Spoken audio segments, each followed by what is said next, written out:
A world surrounded by death. 1918, the First World War was finally ending. But peace did not bring relief, because another nightmare was already spreading across the world. The influenza pandemic of 1918, later known as the Spanish flu, swept through cities, towns, and military camps with terrifying speed. Globally, the pandemic killed at least 50 million people. At the same time, World War I had already taken the lives of roughly 20 million soldiers and civilians combined. Entire families were devastated. Millions of people suddenly found themselves living in a world filled with grief. Children lost parents, parents lost sons. Young women lost husbands before marriages had barely begun. And for many survivors, traditional religion no longer seemed capable of answering their pain. People desperately wanted proof that death was not the end, that somewhere, somehow, their loved ones still existed. So across America and Europe, something extraordinary happened. Millions turned toward spiritualism. Séances became popular. Mediums gained celebrity status. And one mysterious object entered homes everywhere: the Ouija board. Part 1. The Rise of Spiritualism. To understand why Ouija boards exploded in popularity after World War I, we first need to understand spiritualism itself. Spiritualism began in the mid-19th century, especially in the United States and Britain. Its followers believed the dead could communicate with the living through mediums. People gathered in darkened rooms holding séances, hoping spirits would answer questions through knocks, table movements, automatic writing, or mysterious voices.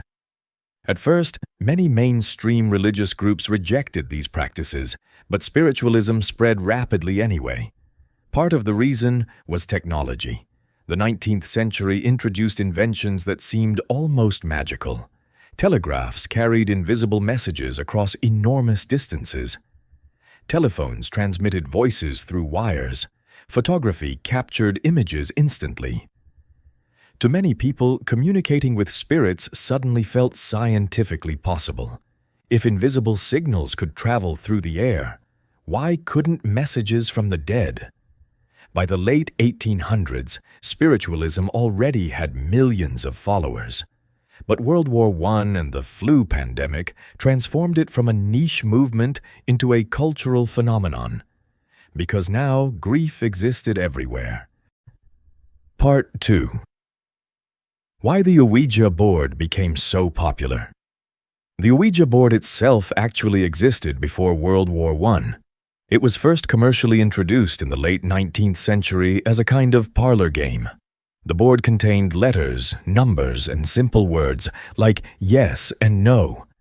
Participants lightly placed their fingers on a small pointer called a planchette. Then they asked questions. Supposedly, spirits would guide the planchette across the board to spell out answers. At first, many people treated it as harmless entertainment. But after the war and pandemic, attitudes changed dramatically. Now people weren't using Ouija boards for amusement. They were using them to speak to lost sons, daughters, husbands, and friends. Advertisements from the era even marketed Ouija boards as tools for contacting the spirit world. And unlike expensive séances with professional mediums, Ouija boards were cheap and accessible. Ordinary families could try them at home. That accessibility helped turn the board into a massive commercial success. In the years after World War I, spiritualism became deeply embedded in popular culture. Newspapers covered séances, psychics attracted huge audiences, books about the afterlife sold extremely well. Even highly educated people became fascinated. Part 3. When grief overtook society. The emotional impact of World War I and the flu pandemic is difficult to overstate. For many people, death had become constant.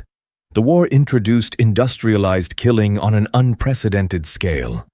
Machine guns, artillery, poison gas, and trench warfare wiped out entire generations of young men. Then came the flu pandemic, which often killed healthy young adults within days. Funerals became so common that many communities could barely keep up. Some families lost multiple relatives within weeks. This created a psychological crisis. Traditional mourning rituals often felt inadequate because people had no closure. Many soldiers died overseas and were never recovered. Families never saw the bodies. Many never received clear explanations. That uncertainty intensified the desire for contact. People wanted reassurance that loved ones still existed somewhere beyond death. Spiritualism offered emotional comfort in a world shattered by trauma. And unlike traditional religion, séances and Ouija boards promised direct personal communication, not faith, evidence. For grieving families, that promise was incredibly powerful. Part 4. Even famous people believed. One reason spiritualism gained legitimacy was because many respected public figures openly supported it. Perhaps the most famous was Arthur Conan Doyle, creator of Sherlock Holmes.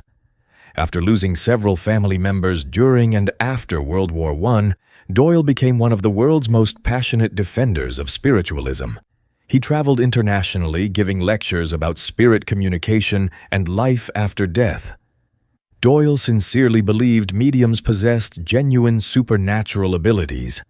Ironically, his close friend Harry Houdini completely disagreed. Houdini spent years exposing fraudulent mediums who exploited grieving families for money.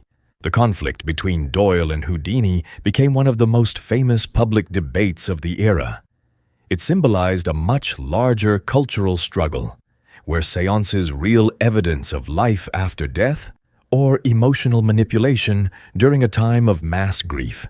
Even governments and military officials sometimes investigated psychic claims. The desperation of the era made people willing to consider ideas that previously seemed impossible. Part 5. The darker side of the movement. As spiritualism grew, so did criticism. Many mediums were later exposed using hidden wires, assistants, staged tricks, and psychological manipulation. Some preyed specifically on grieving parents and widows. Critics argued that vulnerable people were being exploited during one of the darkest periods in modern history. Religious groups also attacked Ouija boards and séances, warning they were dangerous or spiritually corrupt. At the same time, psychologists began studying why people believed the board moved supernaturally. Today, scientists generally explain Ouija board movement through something called the ideomotor effect. This means people unconsciously move the planchette themselves without realizing it. But during the 1920s, these scientific explanations competed against overwhelming emotional need. And emotion often proved stronger than skepticism. Because for many grieving people, spiritualism wasn't simply entertainment or superstition, it was survival. The belief that loved ones still existed helped many people cope with unimaginable loss. Part 6. How the Ouija board became a cultural icon. Over time, the Ouija board evolved far beyond its post-war origins. It became one of the most recognizable supernatural objects in modern culture. Hollywood films portrayed it as terrifying and dangerous. Horror stories connected it to demons and possession. Religious warnings increased its mysterious reputation even more. Ironically, something originally marketed as a family parlor game slowly transformed into a symbol of fear.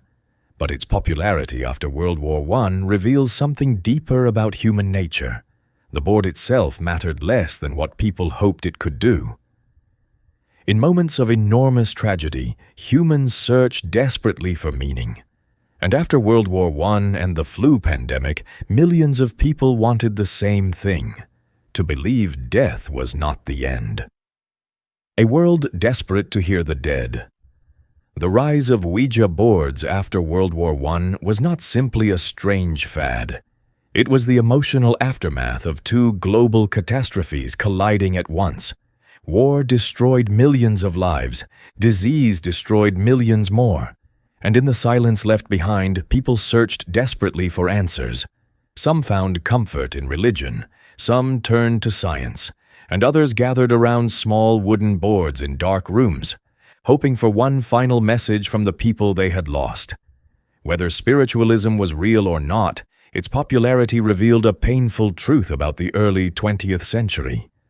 After so much death, the world became desperate to believe the dead could still speak.